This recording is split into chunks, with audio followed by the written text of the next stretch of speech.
Magamot ha. Among balaan, lumahanan ng Diyos. Tinuod gayud Ginoo nga kahigulungan ang imong grasya diri kanamo o Dios. Tungod kay kami usa ka makasasala nga dili angayan unta sa imong grasya. Tungod kay kami mga rebelde diha kanimo apan imong gipadala si Ginoong si Kristo para maoy mo bayad sa among mga sala diha kanina.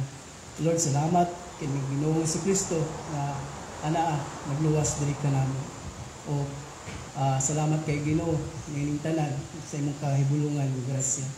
O karong takna sa kahaponon Ginoo, padayon kami sa pagsimba diha kanimo.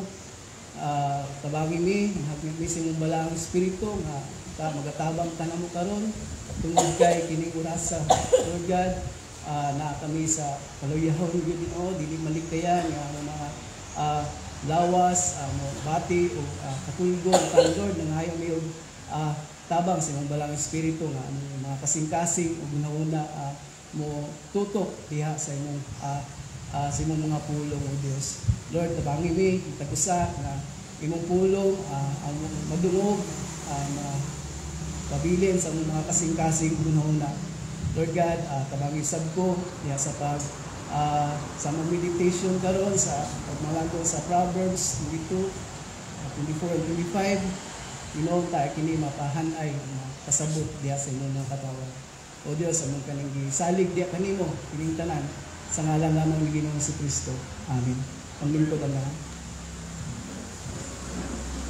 Let's open our Bible in Proverbs chapter 22 verse 24 to 25. Proverbs 22, verse 24 to 25. Akong basahon una sa Cebuano.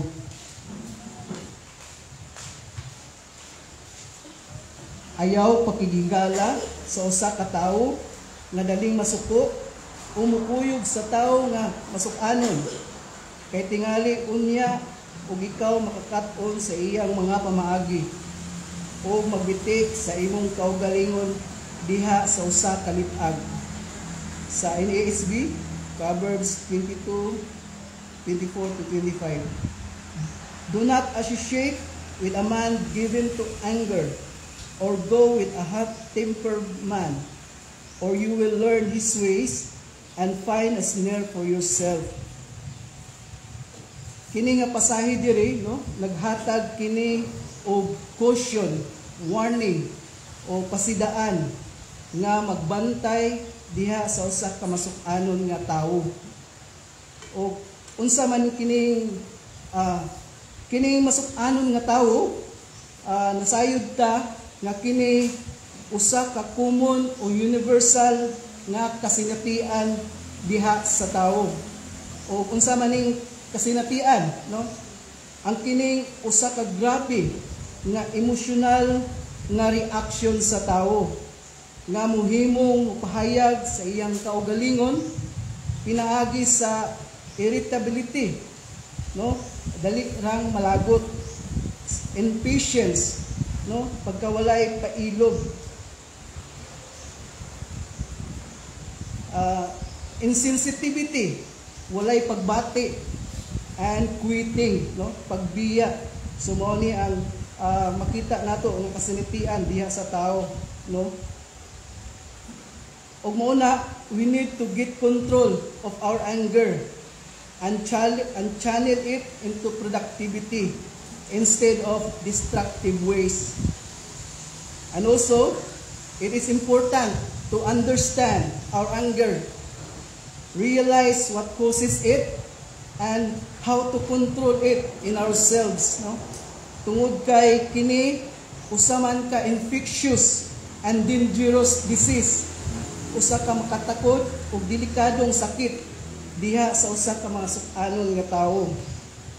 No? And verse 24a, do not associate with a man given to anger.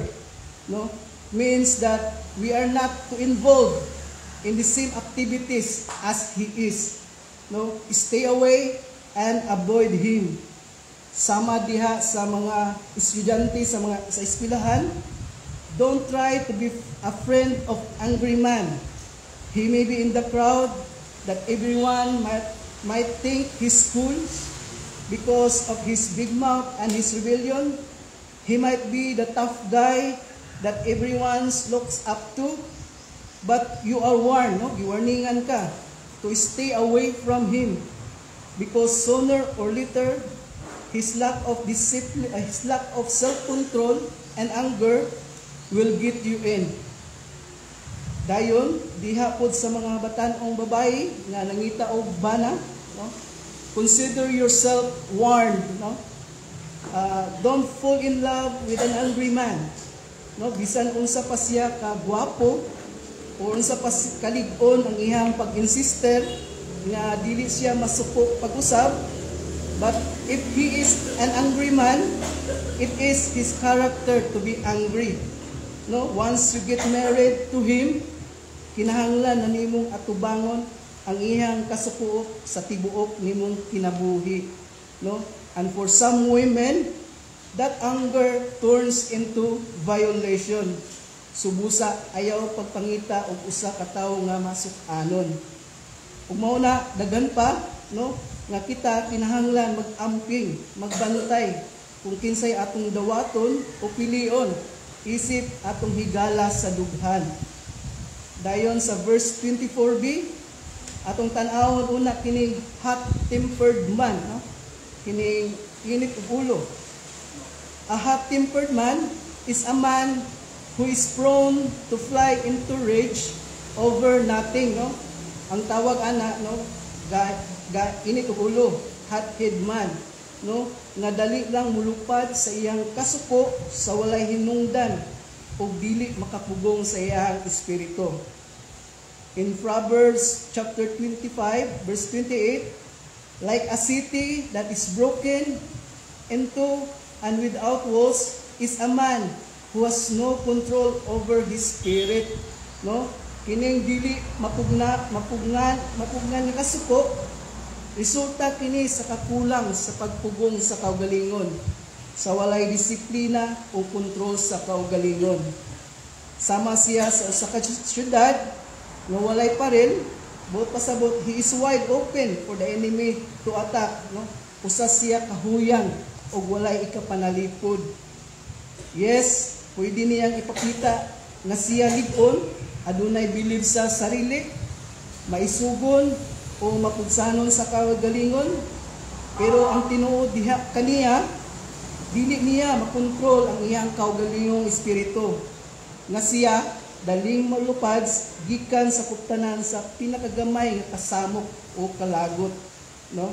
Sumuna ang hot-tempered man, no? Nga gamay bikil, mubuto, musilaog na siya sa iyang kasuko.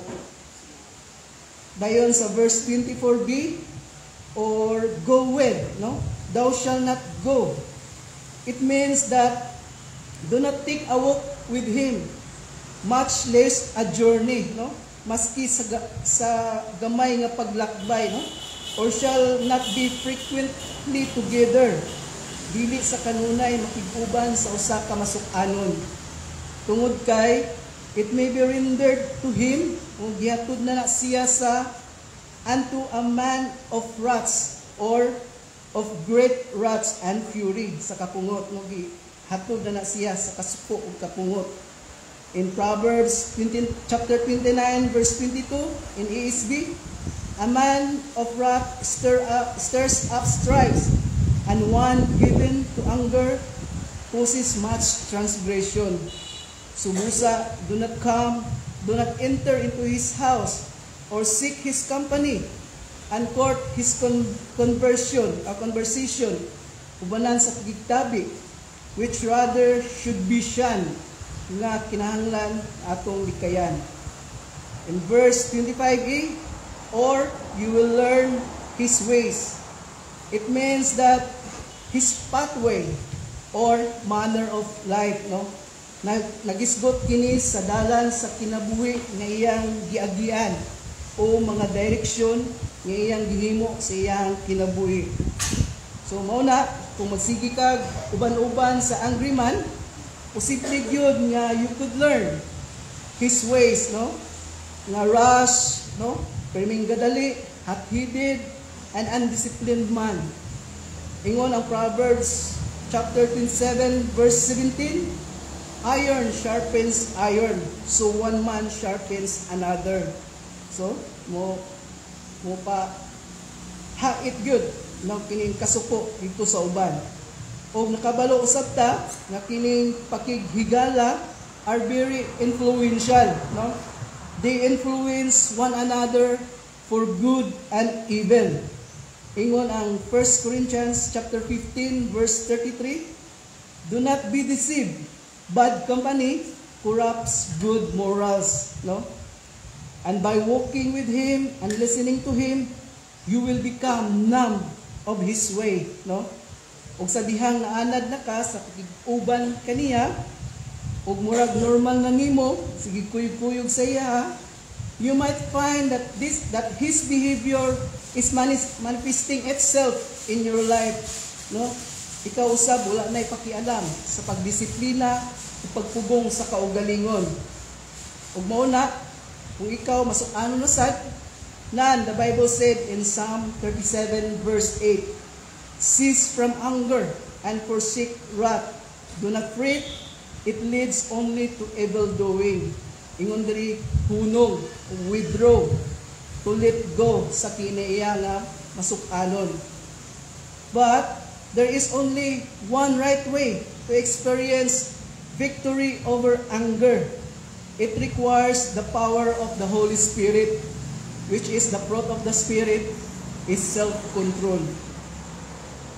And in verse 25, be and find a snare for yourself, no? Ang pakiguban sa usa ka masuk-anon nga tawo, musangput ka na sa pagkat-on sa iyang mga pamaagi, learning into his ways, no? Nga nagdala og gitag sa imong kalag.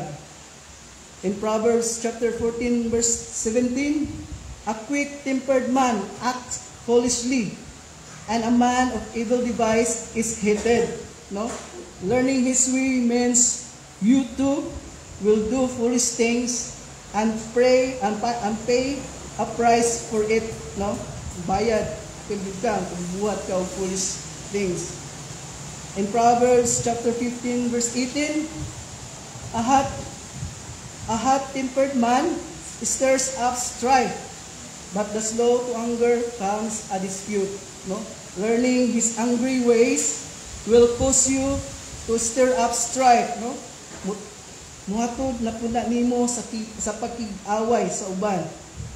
Dayon sa Proverbs chapter 13 verse 20, he who walk with wise men will be wise, but the companion of fools will suffer harm, no? Angry man are fools, no?